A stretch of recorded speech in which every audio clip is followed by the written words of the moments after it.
Вот посмотрите, скоро в Афганистане будет новая власть. Досмотрите это видео до конца, и вы узнаете, как Жириновский объяснил, почему террористы захватят Афганистан. Подписывайтесь на наши обновления, чтобы всегда оставаться в курсе событий.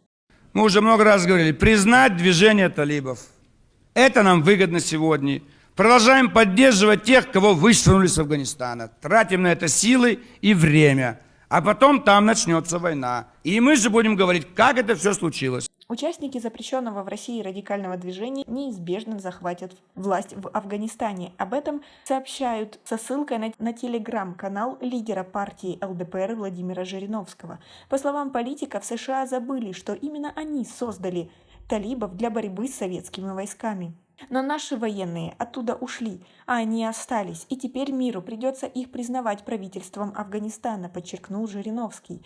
Он отметил, что России придется учитывать мнение новых властей государства. И требуем от наших дипломатов, от наших генералов, от руководства страны, чтобы было признано как можно быстрее новое правительство в Афганистане, правительство талибов. И будем противиться развитию событий по сценарию Запада. Мы хотим, наоборот, спокойствия в Средней Азии, на границах Афганистана, и приветствуем новое руководство в Кабуле, правительство, состоящее из движения «Талибан». Как вы относитесь к такому прогнозу? Свои ответы напишите нам, пожалуйста, в комментарии. То же самое и делают сегодня те, кто пытаются под видом терроризма свергнуть режим талибов. Я вас смею уверить, что режим этот будет существовать. Сегодня нас сами обманывают, что это плохой режим.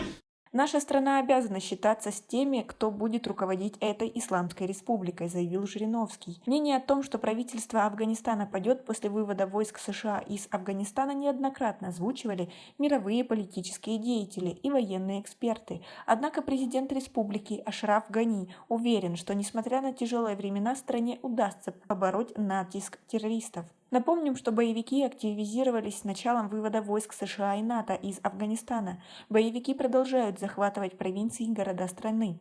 Ранее Министерство обороны Афганистана сообщило о ликвидации одного из главарей этой организации – Азиза Рахмана. Боевик был уничтожен в результате авиаудара.